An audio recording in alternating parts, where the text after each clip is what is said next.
apelido carinhoso não convenceu ninguém. Por onde ele passou este ano, El Niño só levou caos e destruição. Enchentes, maremotos, a natureza nunca foi tão rebelde de uma só vez. Resultado, El Niño virou a grande vedete do ano. Tudo era culpa dele. Mas justiça seja feita. Muitas vezes a overdose ficou por conta da nossa alta ansiedade. Da última vez que ele apareceu, foi um desastre. Não é à toa que o El Niño virou assunto de destaque na imprensa americana. A Cruz Vermelha já está pedindo doações para vítimas futuras. E as rádios já têm até o hino do El Niño. Os homens do tempo andam loucos. Será que não é um certo exagero? O El Niño deve provocar muita chuva na costa oeste dos Estados Unidos, mas só a partir de janeiro. No último fim de semana, a Califórnia teve uma ideia do que vem por aí. Uma pancada de chuva que a imprensa correu para noticiar. Foi uma ducha de água fria na ansiedade jornalística. Uma poça que não chegou a virar enchente. A Califórnia, que já está habituada a fenômenos traumáticos, dessa vez decidiu sofrer antes da hora. Ou será que depois do julgamento de O.J. Simpson não apareceu nenhum outro assunto mais interessante? El Niño versão 98, a crônica de um desastre anunciado e um pouquinho exagerado.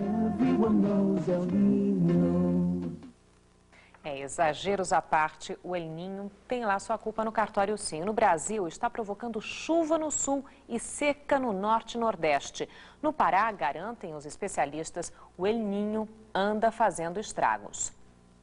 O fim das chuvas em maio marca o início do verão, que este ano está mais longo. Não chove há 3 meses. Em muitos lugares, a pastagem deu lugar ao solo rachado. O gado está emagrecendo e morrendo de sede. Já perdi mais das cabeças já. A gente todo dia tem que dar água para isso, senão fica magro, baqueado, aí dá febre e morre. Quem mora em Santa Cruz do Arari aprende cedo que aqui a vida acontece em função da natureza. No inverno, com as chuvas, o Lago Arari transborda e a água toma conta de tudo. Mas agora, no verão, na maior parte do lago, navegar é impossível.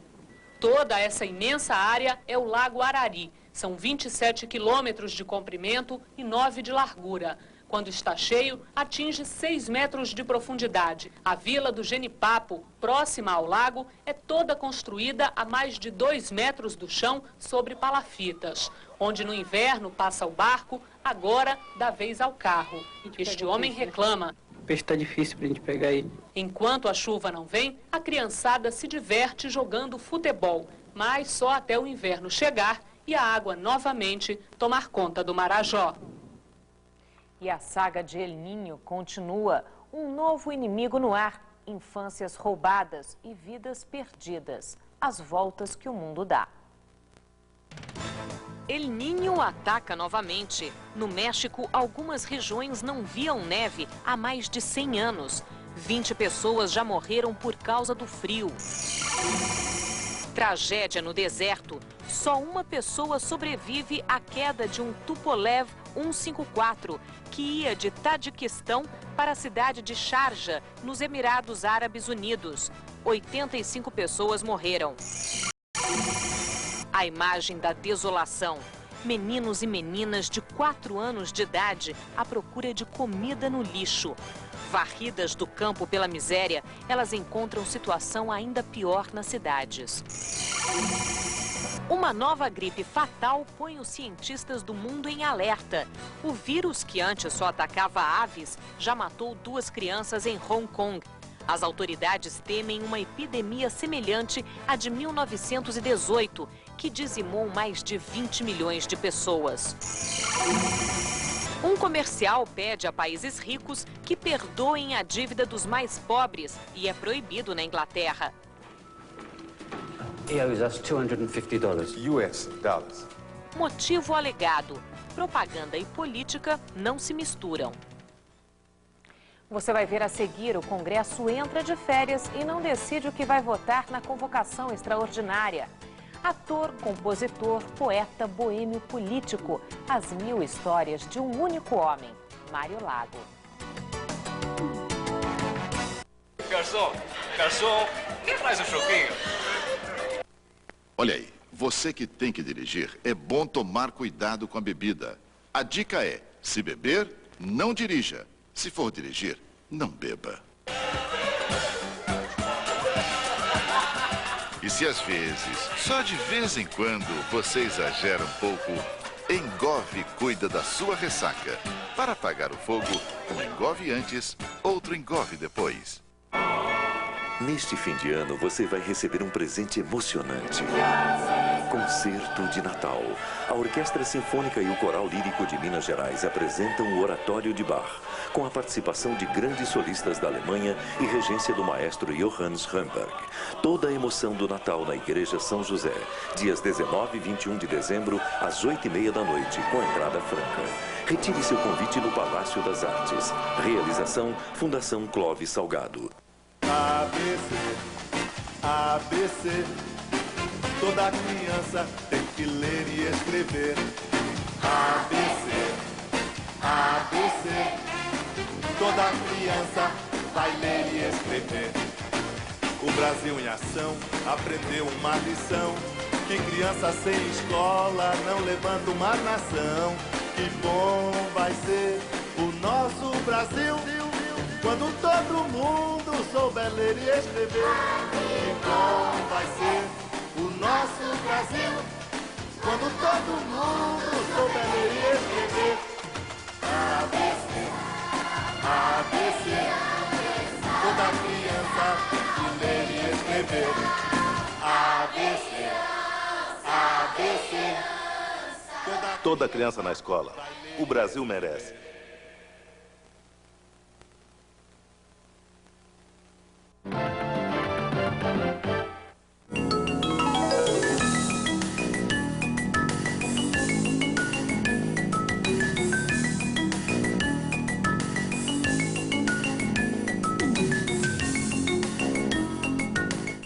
R$350 milhões por ano. É o prejuízo causado pelas fraudes nas aposentadorias dos servidores federais. O Ministério da Administração calcula que pelo menos 35 mil funcionários recebam o benefício de forma irregular. E amanhã termina o recadastramento dos aposentados da União. E até agora, 44 mil aposentados e pensionistas não se apresentaram. O Congresso está em recesso a partir de hoje. Deputados e senadores vão trabalhar nas férias, mas ainda não definiram a pauta nem a data da convocação extraordinária. Deputados e senadores estão em férias. Depois de trabalhar até tarde na semana passada para limpar a pauta, na segunda-feira eles só assinaram um ponto. Mas o tamanho da folga dos parlamentares vai ser decidido nesta terça-feira. Os presidentes da Câmara e do Senado e os líderes do governo se reúnem com o presidente Fernando Henrique para decidir o que vai ser votado na convocação extraordinária. Michel Temer quer que a convocação extraordinária comece dia 12 de janeiro. Antônio Carlos Magalhães prefere uma semana antes, dia 6. Estão na pauta da convocação as reformas administrativa, da Previdência e projetos como o contrato temporário de trabalho e planos de saúde. O presidente da Câmara quer incluir também a reforma tributária. Já o presidente do Senado deseja que ela fique para depois. Seria até tumultuar a votação das outras duas. Mas eu acho que a reforma tributária podia ser votada no ano de 98. Não impede a eleição, nós vamos estar aqui cumprindo com nossos deveres, apesar da eleição. A biografia autorizada de um dos personagens mais nobres da cultura brasileira. A vida de Mário Lago é agora um livro aberto. Carioca por vocação, ator, compositor. Mário Lago nasceu na Lapa em 1911, bairro da eterna boemia. Influenciado pelo pai, o maestro Antônio Lago, cresceu ouvindo falar de arte, música e política. O primeiro sucesso como compositor veio em 1940, com Aurora.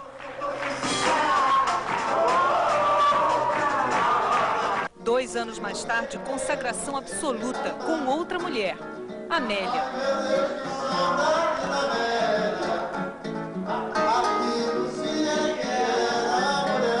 Longe do pai, Mário Lago se empolgava com o discurso comunista. Foi preso pela primeira vez em 32, num comício de estudantes. Depois do golpe de 64, mais 58 dias de prisão. Os problemas políticos não destruíram o amor pela arte. Em 66, estreia na TV, na novela Sheik de Agadir. 86 anos de vida, 64 de carreira. Uma trajetória que virou livro.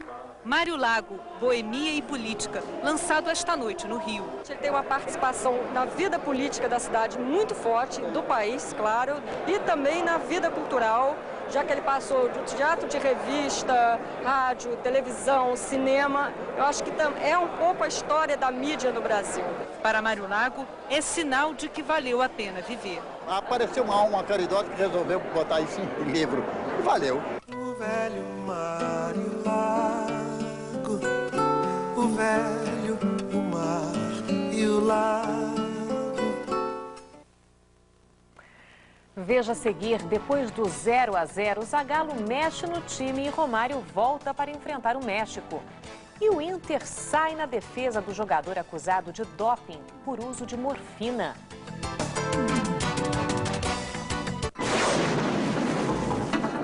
As descargas elétricas atmosféricas causam vários danos materiais, além de colocarem em risco vidas humanas e animais. Com a evolução dos equipamentos eletrônicos, tornou-se necessária a proteção das instalações contra os surtos de tensão provocados pelas faíscas que vêm naturalmente pelas redes elétricas, telefônicas e antenas. Para fazer a proteção correta, é necessário começar do aterramento no início da construção. Através do conhecimento do mecanismo das descargas elétricas atmosféricas, foi possível criar proteções mais eficientes, revolucionando os conceitos existentes. Modernas técnicas de proteção contra descargas atmosféricas evitam danos materiais, a morte de pessoas e animais.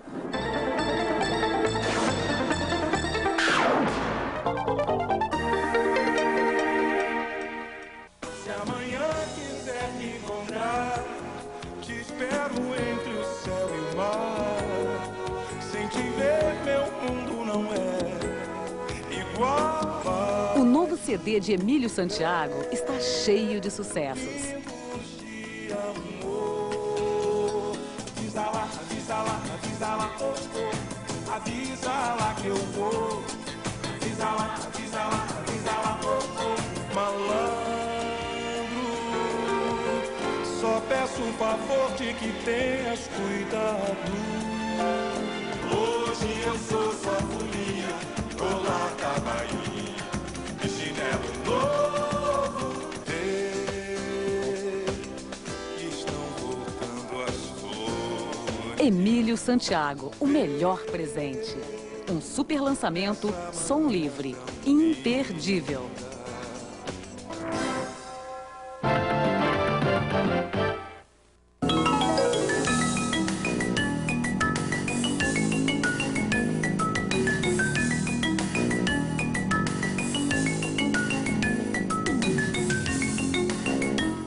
Zagallo avisa, em time que empata se mexe sim, e muito. Amanhã às 3 da tarde contra o México, nossa seleção terá 4 substituições. É quase meio time diferente daquele que ficou no 0-0 domingo contra a Austrália. Mauro, tem motivo para tanta mudança assim? Aquela história, né, Sandra? É favorita, primeiro no ranking da FIFA, campeã do mundo. Quer dizer, qualquer resultado que não a vitória parece zebra para a nossa seleção. E Zagallo quer fazer o máximo de observações, já de olho na Copa e no Pentacampeonato Mundial. As mudanças foram anunciadas no dia em que o time recebeu a visita do técnico do Tetra. Ele não é só o treinador contratado para comandar a Arábia Saudita na Copa da França. Ele é um ídolo por aqui. Carlos Alberto Parreira reviu amigos do Tetra e animou o astral da seleção depois do inesperado empate contra a Austrália. Parreira está trocando Nova York pela Arábia. E segundo ele, os petrodólares não são a única razão. Quem já esteve em Copas do Mundo como eu já estive, essa será a 6ª Copa, 4 dirigindo, é o sonho de qualquer técnico, é o sonho de qualquer comentarista, qualquer jornalista, qualquer jogador estar presente naquele ambiente que você não consegue descrever. Comparou a seleção do Tetra com a que vai tentar o Penta. Esse time é mais solto, é mais técnico e, portanto, é mais incisivo e, por isso, ele oferece mais chance ao adversário de poder fazer contra-ataques e encontrar mais espaço. Parreira se despediu da seleção, que voltou à sua rotina. Teve treino, mas um trabalho bem leve, porque o time faz amanhã contra o México seu terceiro jogo em apenas 5 dias. Para obter o melhor desempenho nesta Copa da Arábia, Zagallo acha que deveria escalar e manter um time. Mas como a fase é de definições para a Copa do Mundo, ele prefere mudar. Contra o México, serão 4 alterações. Dunga se recuperou da lesão muscular que sofreu na África do Sul e retorna ao seu posto de capitão, saindo César Sampaio. Ainda no meio-campo, Leonardo e Rivaldo vão dar lugar a Juninho e Denilson. E no ataque, sai Bebeto, volta Romário. O nível é muito bom. Então, jogadores que ficam de fora, às vezes, com uma qualidade tão boa quanto o outro. É uma questão de você chegar e colocar aquele. Nada mais do que isso. Jogador expulso é automaticamente suspenso do jogo seguinte, certo? Errado, se o time for o Vasco e o jogador Edmundo. O cartão vermelho parecia o fim melancólico da participação do artilheiro Edmundo no campeonato, mas pode ter sido o começo de uma reviravolta. A diretoria do Vasco se reuniu nesta segunda-feira e vai recorrer à Justiça Esportiva para tentar a escalação do atacante no domingo, mesmo sabendo que a CBF está em recesso. Nem a torcida do Vasco perdoaria a gente se nós não tentássemos fazer isso, se nós tivermos direito. Se eu tiver condições de convocar os auditores que estão em recesso, se eu tiver quórum para fazer a sessão de julgamento, eu a farei. Qual a possibilidade legal do Edmundo jogar no domingo? É ele ser absolvido pelo Tribunal Especial, que deve ser convocado essa semana para decidir essa questão. Caso ele venha a ser condenado, o Vasco pode, se for o caso, entrar com recurso e pedir que eu examine o efeito suspensivo. Se eu conceder o efeito suspensivo, ele está capacitado a jogar. A defesa do jogador Anderson, apanhado no antidoping pelo uso de morfina, já está pronta. O Internacional quer provar que a droga foi ingerida através de insuspeitos pãezinhos servidos no hotel. Para comprovar a tese de que a morfina encontrada no exame antidoping de Anderson foi produzida pela ingestão de pãezinhos com sementes de papoula horas antes da partida contra o Santos, o Departamento Médico do Internacional realizou hoje um teste, coletando amostras da urina de 5 estudantes de medicina. A coleta foi feita antes e depois dos estudantes comerem pãezinhos com semente de papoula, iguais aos servidos no Hotel da Concentração Colorada, em São Paulo. 4 estudantes comeram quantidades diferentes. Um não ingeriu o pão. Os estudantes, todos torcedores do Internacional, pretendem usar o resultado dos exames para embasar trabalhos científicos. É uma maneira que a gente tem de ajudar ao mesmo passo a ciência, né, na tentativa de provar essa relação entre as sementes e o aparecimento de positividade no exame antidoping, e ao mesmo tempo ajudar o clube, né? Para que ninguém coloque em dúvida o resultado dos exames, o responsável pela coleta do material é gremista. O laboratório prima pela verdade, ele não tem cor. Já foi comprovado que a pequena ingestão de sementes de papoula é positiva no exame de morfina da urina. O pãozinho com sementes de papoula foi experimentado por alguns repórteres do jornal 0 Hora de Porto Alegre. 6 horas depois, eles se submeteram ao exame antidoping. Em todos, os resultados deram positivo. A substância, morfina. O jogador Anderson está suspenso preventivamente por 20 dias. Mas a defesa dele, Sandra, parece consistente, pelo menos. Pelo jeito está parecendo, mas que história esquisita, né? Muito estranha, né? Se bem que é da papoula que sai o ópio, né? Então faz um certo sentido aí. Enfim, não sei o que é pior, se é fazer o exame ou comer pãozinho. Comer um caminhão desse pãozinho. A guerra do bife. Os britânicos contra-atacam e uma base militar inglesa à mercê de um inimigo inesperado, Geneton Moraes Neto.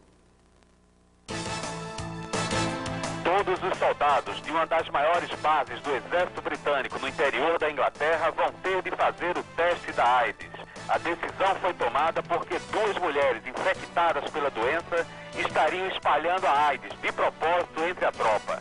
É este um dos destaques do noticiário do fim da noite desta segunda-feira na Inglaterra. A manchete principal da edição da terça-feira do Daily Telegraph é a chamada Guerra do Bife. O governo britânico impõe restrições à entrada de carne bovina, vinda de outros países da Europa. A medida é uma resposta aos países que deixaram de comprar a carne bovina inglesa com medo da doença da vaca louca. Geneton Moraes Neto, de Londres, para o Jornal da Globo. E no Brasil, o ministro da Fazenda anuncia queda nos juros e vai parar nas manchetes de amanhã dos principais jornais do país. O Globo. Desemprego leva governo a reduzir as taxas de juros. Jornal do Brasil. Malan diz que juro cai amanhã. Folha de São Paulo. Juros caem em janeiro, diz Malan. O Estado de São Paulo. Malan anuncia nova queda nas taxas de juros. Uma boa noite para você. Boa noite a todos. Rede Globo, Minas. Assista agora. Campeões de bilheteria com o filme A Princesa e o Plebeu. Classificação 18 anos.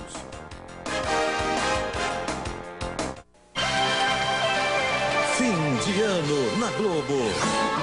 Dia 30, eles vão mexer com o coração da galera. Chitãozinho e Chororó, Zezé de Camargo e Luciano, Leandro e Leonardo, juntos no especial Amigos. Quem tem Globo, tem tudo.